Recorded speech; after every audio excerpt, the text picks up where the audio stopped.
Welcome, folks. Gather around. This is the Roundtable. We are in week 3, and my name is Chris Lehman. I'm filling in for Pastor Matt this week. We also have Christopher Roberts.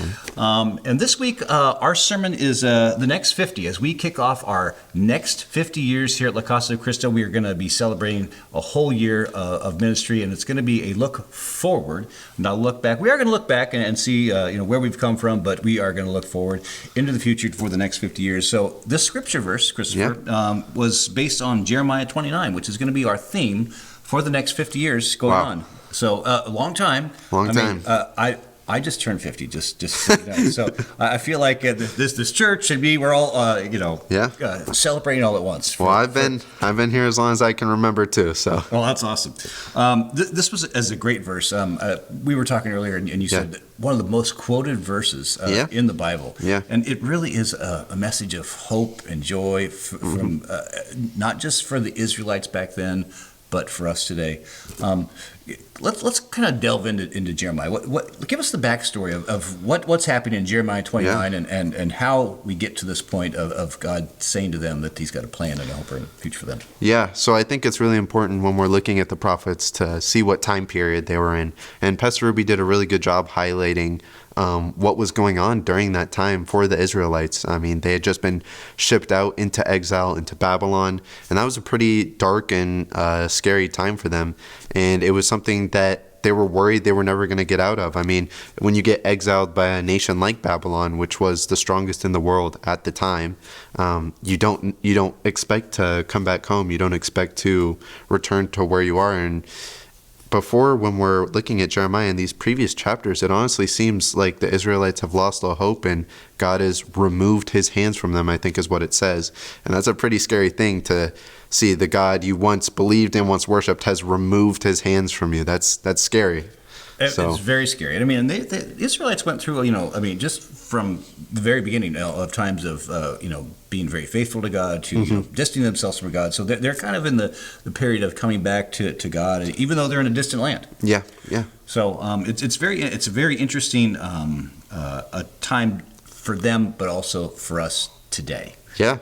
And I think it's interesting the way Pastor Ruby chose this scripture because, he could have chosen a lot of things, maybe something from the New Testament, like about the church growing, maybe in Acts. Right. But specifically for these next 50 years, this scripture, I think that was really interesting because when we look at the Israelites, it's easy to look back and say, well, what did the Israelites do? How could they have done this? And it's easy to put them in a category like, well, that would never happen to us. But I think Pastor Ruby highlighted something really crucial, which is not resting on your laurels, maybe kind of like the Israelites did. And we were talking, and you said you had something similar to that. And when I was listening to it, it was like, no, we're not gonna look back and celebrate 50 years. I mean, we are going to look back and say, yes, it was, it's been a great church, but literally this is going to be a forward-looking thing into the future. And when he said we're not going to rest on our laurels, it kind of reminded me of a parable in Luke chapter 12, parable of the rich fool, where he says, a rich man was going to build up bigger barns and store all this thing and take it easy. Are we called to do that as Christians? No, we're not. We're called to reach out, and we're called to branch out the church. Right. And that's exactly what that story highlights. I think it's like you said, when we get to this 50-year mark, it would be really easy just to be like, well, we're good. Yeah. I mean, we made it far enough. We did what we were supposed to do, and we can kind of take it easy now. But that's exactly the opposite of what Pastor Ruby says. Right. I mean, it's been like just from the early days of Pastor Garman, back in the days where they're meeting in schools and up to here. I mean, we got to this point where it's just like, oh, we've plateaued. No, we need to keep pushing on, spread the gospel to the community surrounding areas. And I think that's what we're looking for the next 50 years. For the next 50 years, yeah. And that's awesome. Some of the things that he said was that, things have changed so much, even just from 50 years ago, but even up to like 5 years ago. I mean, the pandemic and everything else. Can you give me some of the things that you think you've seen change just with Christianity alone during the last 5 years? Yeah, I mean, wow. With Christianity alone, I think he was Pastor Boo was completely right. Even 5 years back, it's just been complete changes to, I mean, society as a whole with, like you said, the pandemic that created a lot of separation between people, created a lot of loneliness and isolation when the church should be a community, meeting together and branching forward into communities and branching forward, going out in faith and reaching other people. So I think that was a big thing. I think also with the rise of a lot of social medias, with the rise of a lot of time spent in electronics and other things, I feel as though sometimes people are losing sight maybe of how we're supposed to live as Christians, or maybe how we're supposed to interact as communities as Christians, because it's hard to be a Christian when you feel like you're all alone. You need other people to support you. Definitely. And there, back in Europe in old towns, I mean, the church was the center of the town. I mean, the church was built first, and then the communities kind of spread out around it.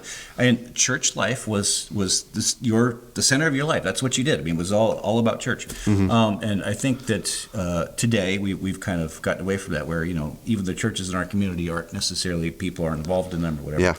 And I think that as a church, and for the next 50, I think that's something we're going to be striving for. Yeah. So. And I think. Go ahead.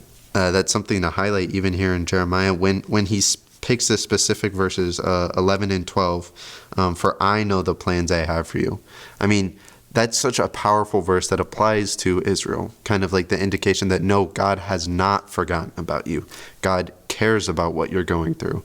And although this is something you have to go through because of your actions, God will see you through it until the end. And he tells them to prosper where they are.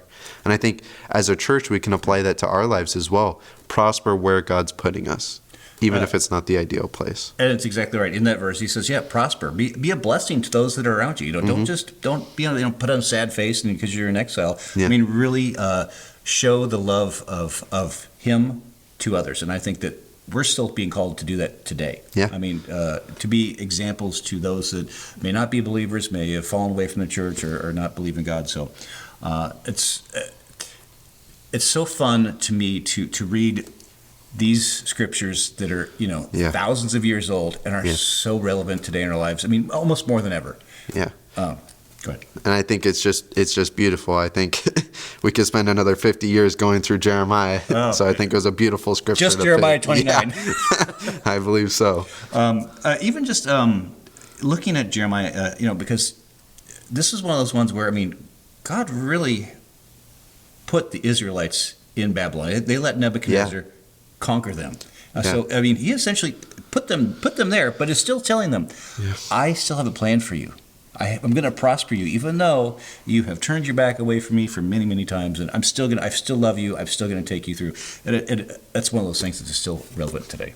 I agree, and I think it's beautiful to look at. I mean, prosper where you are and learn things along the way, and I think God does that in our lives too, where He puts us in places maybe after doing something or messing up, He puts us in a situation, or maybe we have to suffer the consequences, but God doesn't leave us.